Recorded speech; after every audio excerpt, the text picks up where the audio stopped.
Kyamafuta n'amasannyalaze wano mu ggwanga Petroleum Authority of Uganda kigamba nti omulimu gw'amafuta tegukoma bukomi ku kufuna amafuta gokka wabula nti gusobola okutumbula emirimu, okukulaakulanya amakolero n'okwongera obukugu mu bantu. Abakulembeze mu kitongole kino basinzidde mu mwoleso gw'obukugu mu byamafuta ne gaasi ku ssettendekero wa Makerere ne balaga ng'omulimu gw'ebyamafuta gwe gugenda okwongera ku bungi bw'emirimu.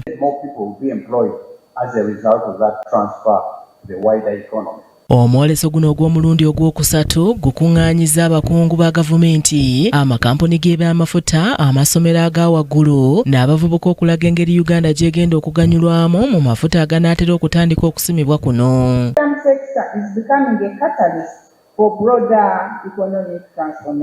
Omwoleso guno gutambulidde ku mulamu ogugamba nti obukugu obuva mu byamafuta ne gaasi busobola okutumbula ebyenfuna by'eggwanga lyonna. Bw'abadde atongoza omwoleso guno akiikiridde minisita w'ebyamasannyalaze n'ebyobugagga eby'omu nsibo era nga ye mubezi w'omutesiteesi mu minisitule y'amasannyalaze n'ebyobugagga eby'ensibo Grace Tusiime ategeezezza ng'okuva kampuni z'ebyamafuta lwe zaakola endagaano y'okutandika emirimu mu mwaka gwa 2022 ensimbi ezisoba mu $15 zimaze okuteekebwa mu byenfuna bya Uganda.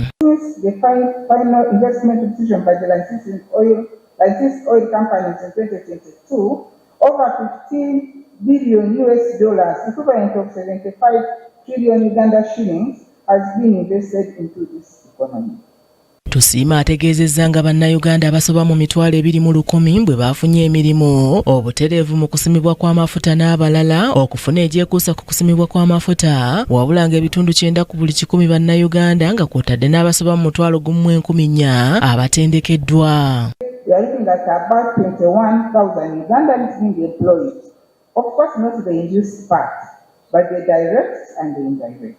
Ssenkulu w'ekitongole ekivunaanyizibwa ku byamafuta mu Uganda ekya Petroleum Authority of Uganda, Ernest Lubondo, agambye nti gavumenti yateekawo enteekateeka ezigendereddwamu okusobozesa bannayuganda okuganyulwa mu mirimu gino. What is going to be the problem with Ugandans working in the oil and gas sector? So they establish the opportunities, they establish the skills existing in the country, and they establish the gaps. Lubonda agamba nti enteekateeka ya gavumenti yalaga nti omulimu gw'ebyamafuta gusobola okutondawo emirimu egikunuukiriza mu 20,000 egy'abantu okuyita mu mirimu egy'obutereevu n'egiva mu makolero agakwatagana n'ebyamafuta. But that study showed that only 20% of the people required in the oil and gas sector were going to be professional.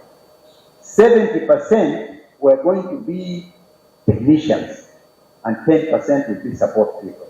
Lubonda era agambye nti bannayuganda abasoba mu 3 batendekeddwa ebweru w'eggwanga mu mawanga nga Bufalansa, Malaysia, Oman ne China okwetegekera emirimu gy'okufulumya amafuta ku projekiti za Tirenga, Kingfisher ne Ikopo, so nga ate n'abalala bangi batendekebwa kuno ng'era wano wasinzidde n'asaba bannayuganda kujjumbira enteekateeka zino. Okusinziira ku Professor Augustine Osama Ferebwegu, amyuka Vice Chancellor wa Victoria University, nga yavunaanyizibwa ku by'ensoma, wakyaliwo okutendekebwa amaanyi okwetaagisa kubanga okusima amafuta kugazi ddala bwe kijja ku ngeri ey'okwekuumamu. So it's going to be several decades of activity in the oil and gas industry. While we are reaching that climax in terms of initial development, where you need a lot of staff members, skilled people to work, you're going to get to a point where things will slow down upstream, which is the production, but then activities is going to pick up downstream, where those people can eventually also go to work.